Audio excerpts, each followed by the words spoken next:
Hi, I'm C.C Achukwu, CEO of Uppist, and I'd like to share a few thoughts with you right now on leadership, and it's a thought that I have titled Leading from Within.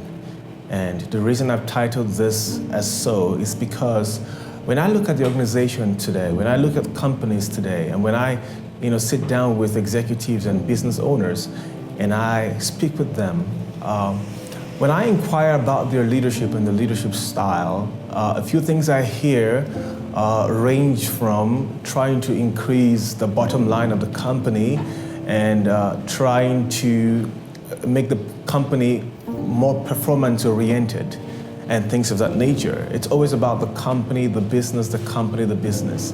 And there's nothing wrong with that. Matter of fact, that's actually very commendable and very admirable. But what I see a lot of times is a situation where these executives, these leaders do not really understand that leadership, first of all, starts from within. Leadership is an internal thing that manifests itself eventually externally. And a lot of times when people are taught leadership or when they learn about leadership, they try to imbibe an outward-in flow, whereas I think it should be the exact opposite. I think it should be the reverse. I see leadership as something that emanates from within first and then erupts up on the outside. So I've called this leading from within, and I have a few points I'd like to highlight on this. The first thing about leading from within, from my perspective, is that a leader in an organization has to, first of all, understand himself. He has to fundamentally understand what drives him. He has to, or she has to, first of all, comprehend what his or her purpose on earth is. This person who has assumed the leadership role, it could be the chief executive officer or it could be a member of top management, has to first of all realize himself or herself before he or she is able and equipped enough to lead any other person. Leadership starts with leading yourself first before anyone else. And so a leader has to first understand himself or herself before they are able to lead anybody. And so the first prerequisite here is to understand yourself. And understanding yourself brings a few thoughts to mind. Chief among the thoughts is understanding your purpose. Why are you here? Because you see, you cannot help a company achieve its organizational goals and missions and visions if you yourself are disaligned strategically. And so you have to understand primarily, who are you? Who are you? You got to understand, what is your purpose? What is your reason for being here on earth first? What are your strengths? What are the things that get your attention? What are the things that move you, that motivate you, that inspire you? You got to understand yourself first. That's the first key towards leading from within and ultimately towards becoming an effective leader. And so it's understanding yourself, your purpose. Who are you? A few months ago, I was running a meeting and I had some senior management members of a company. And while we were running this meeting, I mentioned something about your purpose, identifying your purpose, understanding your purpose. And this lady, she said to me, now this lady is a mature lady and she's been in this position for a number of years now. And she says to me, I've been running this company like this for a while now, but I don't even know my purpose here. I don't know why I was born on earth. I don't know what I'm doing here. I'm just going through the motions of running this company as a member of management. And I realized that she's not alone. There's a lot of people out there today who are running companies, who are members of top management, but while they're doing these things externally, they haven't figured out who they are. They haven't found themselves. And this is a problem that is not native to this lady alone. It's a global problem, actually. And I'd like to just run a few steps with you on how to find your purpose, how to discover and capture the essence of your being, of your personality, how to understand what you're here to do. And the first step towards understanding your purpose, from my perspective, is taking an introspection to yourself. Taking an introspection. You have to look inside of you. You have to analyze yourself. You have to almost sort of do a self-test. You got to ask yourself, what gets my attention? You got to understand, what are my strengths? These are key questions that you need to ask yourself in order to find out who you are, your purpose here on earth. Ask yourself, who am I? What gets my attention? What cause do I bleed for, so to speak? What motivates me? What moves me? These things are things that you do when you decide to actually look deep down within yourself. What are my strengths? What comes naturally to me? And then when you start putting these things together, it starts to form a picture in your mind of the kind of person you really are. You know, I find it the strangest thing in all the world that people are constantly being matched in areas that are totally alien to them. That is a huge problem. You have people employed today in organizations who are occupying top management teams and who function in roles that are completely the antithesis of them. And so it tends to mean that while they have been, rubbed into a position, that role is actually something that is foreign to them. It doesn't come naturally to them. And worse still, they have no desire to learn how to actually maximize themselves in those roles. Whenever you find yourself in a situation where you've been given a responsibility or you are occupying a role that seems foreign to you, that seems like it is not you, it's a sign probably that you are in the wrong place and that you are doing something, performing a task or carrying out a responsibility that you should never have picked up in the first place. And so understanding yourself means finding your purpose, because this is essential in leading people in an organization. You cannot lead someone to a place when you haven't found out who you are first. You cannot lead someone when you haven't led yourself first. So that's the first key. Understanding yourself, finding your purpose here on earth, finding your reason for being, understanding what moves you, what motivates you naturally, what inspires you. Someone rightly said, if you need motivation for anything, it probably means that it was for you or it wasn't for you. The point is, you have to understand what stirs you up naturally, what gets your attention naturally, what interests you naturally.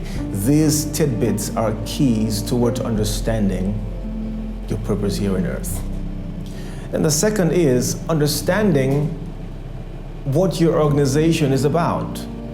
If you're going to lead from within, if you're going to lead people towards greatness in a company, in an organization, if you're going to lead people towards that height of enviable stands, you'd also have to understand, in addition to yourself, you got to understand your organization.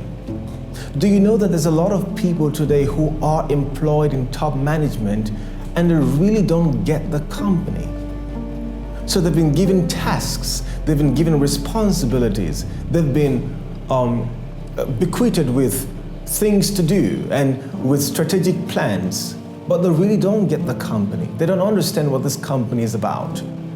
Understanding your organization does something for you. It helps you position yourself in a powerful way, in a strategic way, not just to exploit the resources of your company, but to also unleash the innards inside of you for the world to see, beginning from your company. It gives you an opportunity to render yourself in a more useful way, not just for the company, but for society on a grander scale. So understanding your organization is key. And when you want to understand your organization, a few points right now also come to mind. One is that you have to understand what your company stands for. It's not enough to understand your purpose within the company. You also have to understand what this company stands for. You go out there marketing. You have a marketing plan. You have a branding plan. You want people to buy into your company. But you see, you cannot effectively move people to develop a strong emotional attachment to your company if you yourself haven't developed that sort of attachment to the company. And so it's necessary that you understand what your company stands for, because it positions you in such a way that you are able to emotionally identify with this company. Now, psychologists and people who study human behavior understand that emotions are a powerful force in getting anybody to do anything. See, there are things that you like to do for your company, but you might never be able to do them until you are emotionally invested in the company. It's not enough to have a financial stake in the company. It's not enough to have shares within a company. It matters also that you are emotionally invested in your company. And to be emotionally invested in a company that you serve, you have to understand what this company stands for. What is the purpose of your company? What does this organization stand for? What does it mean for this organization that it succeeds? What is it about? Understanding the purpose of your company is key for you. And I do understand that a lot of companies don't actually know what they stand for in the first place. That is a tragedy in its own class. But make an attempt to understand what your company is about. What is that organization about? What is the vision of this company? What is the vision of this organization? What is the mission? What is it set out to do? You got to understand, what is the business of this organization? What is the lifeblood of this organization?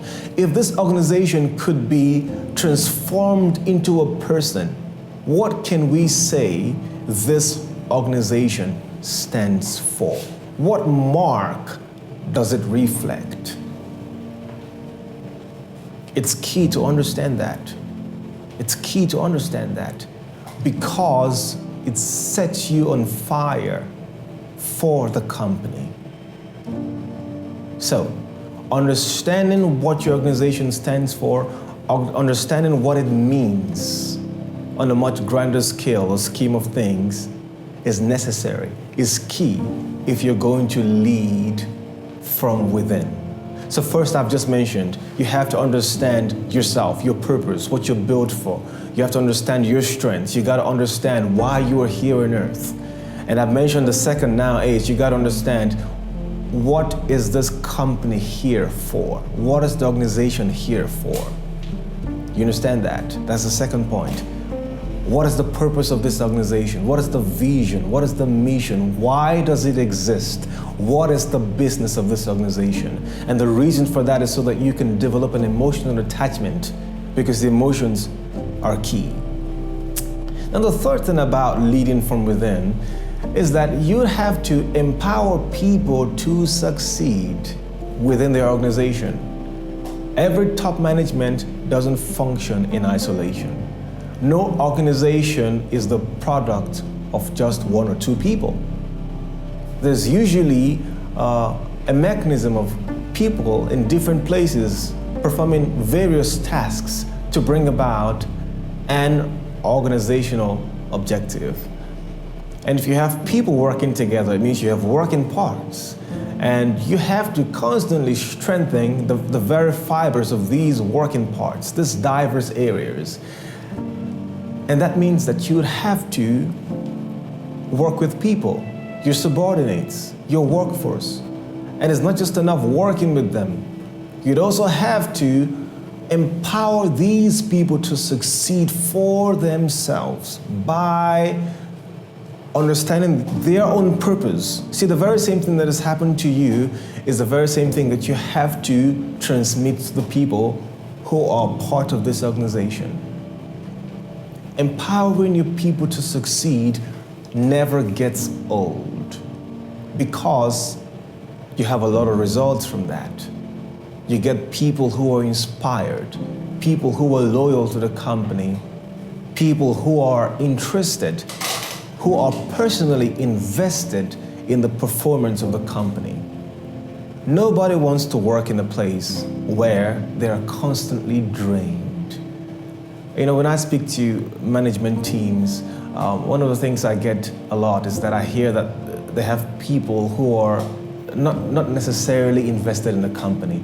They perform their tasks, they just perform their routines, and it's hard to tap out more from them. It's hard to get more out of them. This is one key.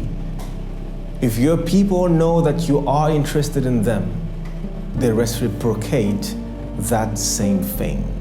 If your people know that you are for them, they become for you.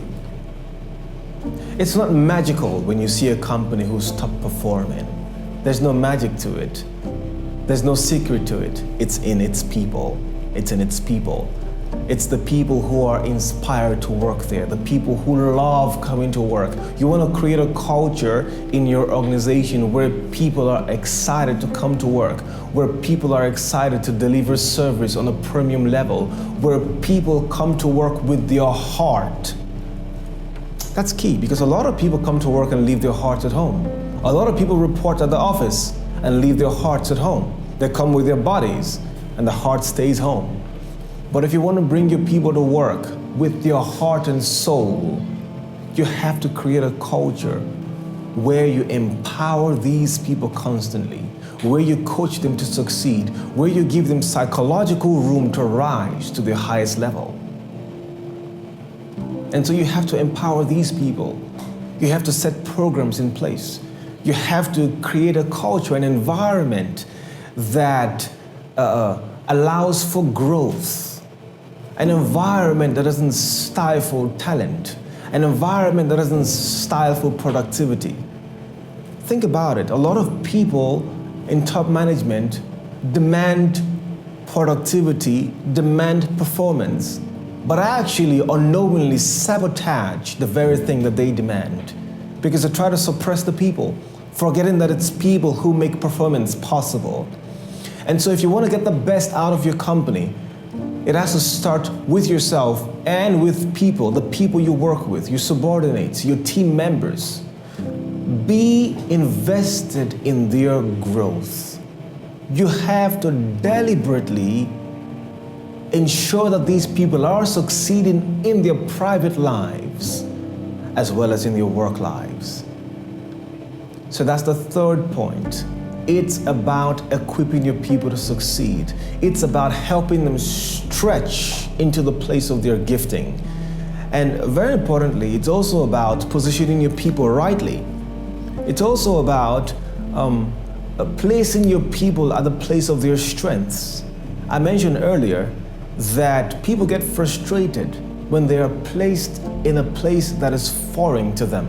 A lot of people get given tasks and get assigned responsibilities and roles that are completely alien to them. It doesn't resonate with them. It's not who they are. And so they only perform minimally at it.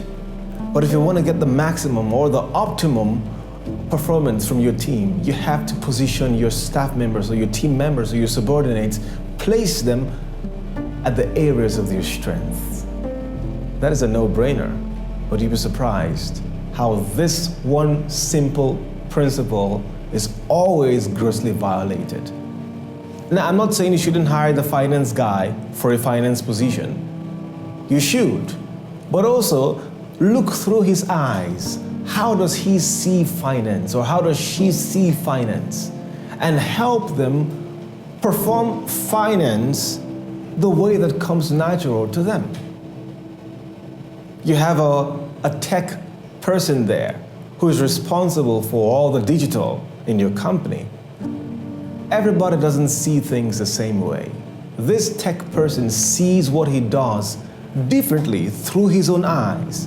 Now it's your responsibility as top management to find out how he sees it and help him function best on how he sees technology and digital. That's a no-brainer, but it'll surprise you how many top management teams violate this. So that's the third point right there.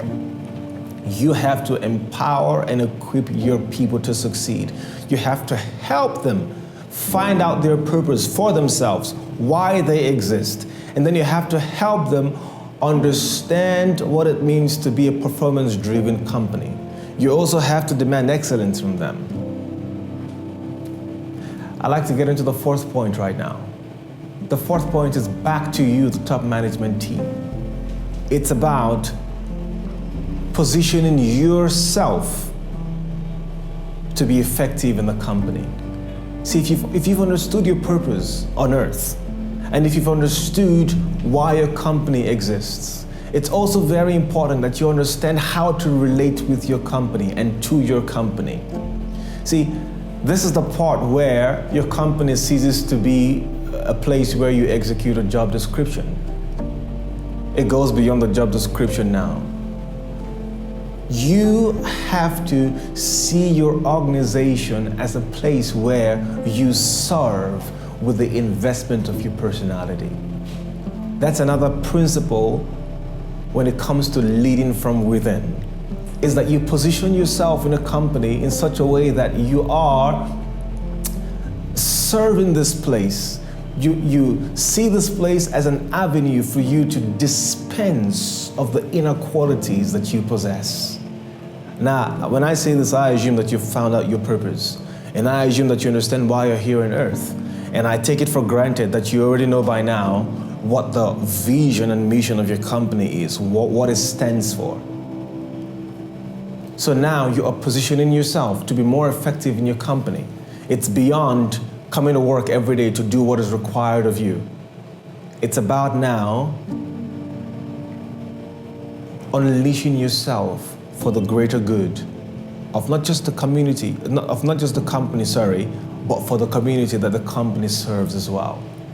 So to position yourself correctly in the company, you have to see yourself. Now this is a mental thing. It's a mental thing. You have to see yourself as someone who is in this organization to expand your potential. So you see your place of work, you see the thing you do at that company as an opportunity to manifest your life's purpose. Now, too many people say they don't find fulfillment in their jobs. This is one key way to find fulfillment where you work. It's a mental thing. It's a paradigm shift on its own. You'd have to start seeing your place of work as a place where you expend of your inner resources, where you manifest your life's purpose, and where you fulfill your personal calling. I tell you, when you make this shift in your mind, you will receive a seismic proportion of fulfillment that resonates from deep within, and you'll be excited to live every single day. Now, the next point that comes to mind is finding balance between the pillars of life.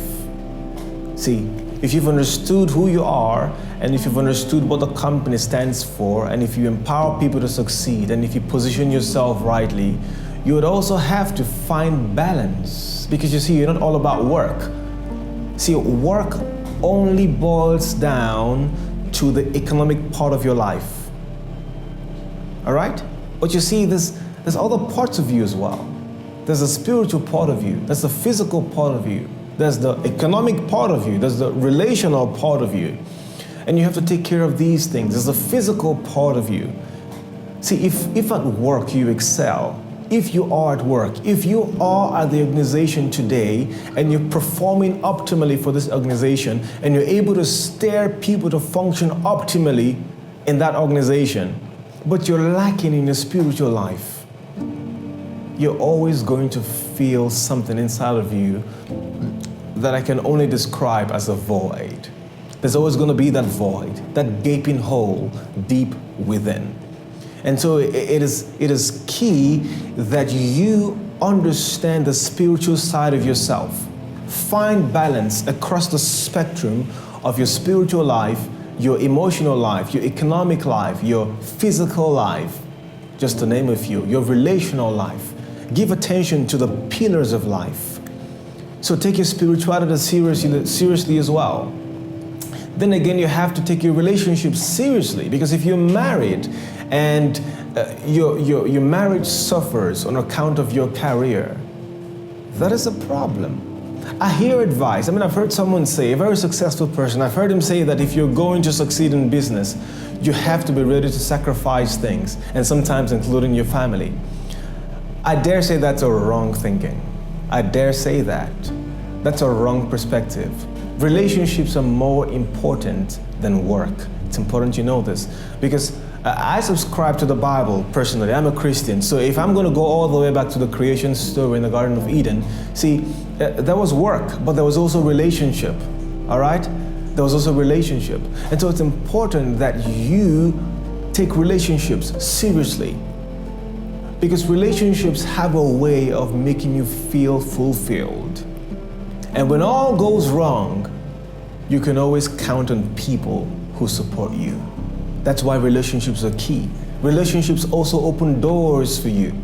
I've told people severally, your next victory is a relationship away. Your next success level in life is only a relationship away, because people open doors for you. People set the stage for you. No man succeeds in isolation. So relationship is key. You also got to pay attention to your mental life. See, nobody wants to work with somebody who is very sound spiritually but bankrupt intellectually. You want to sit down with somebody and be able to juice out this person's heart, but also this person's head as well. There has to be that balance as well. You want to be emotionally invested in people. You want to be able to dispense an aura that sends comfort to people. But you also want to do it very intelligently as well. So it's important to take care of your mental state and your mental intelligence as well. And the next place to find balance in would be your physical life. See, it doesn't help to be physically sick and achieving in other areas of life, because you're not going to enjoy the achievements that you have. If you want to enjoy the fruits of your labor, you have to be alive and well to enjoy them. It's one thing to have, and then it's another thing to enjoy what you have. And so you have to look after yourself. You have to be healthy. You have to be in great shape if you're going to enjoy the fruit of your labor. It's no use finding out your purpose and understanding people and empowering people to succeed when you go home every night worn and torn and sick and in pain. So look after yourself physically. Find a balance across the spectrum of your spiritual life, your physical life, your economic life. Find a balance in your relationships. Take relationships seriously. And when you put all these things together, you discover quickly that you're able to start leading with purpose. You're able to start leading with excellence. And when people come into contact with you, you seem to emit a level of high quality leadership style that is only enviable. So take these points I've put together, use them for your organization, and increase your capacity, the capacity of your people, and the capacity of your organization as a whole. And eventually add value to society. And I'm C.C Achukwu, CEO of Upist. Thank you for listening.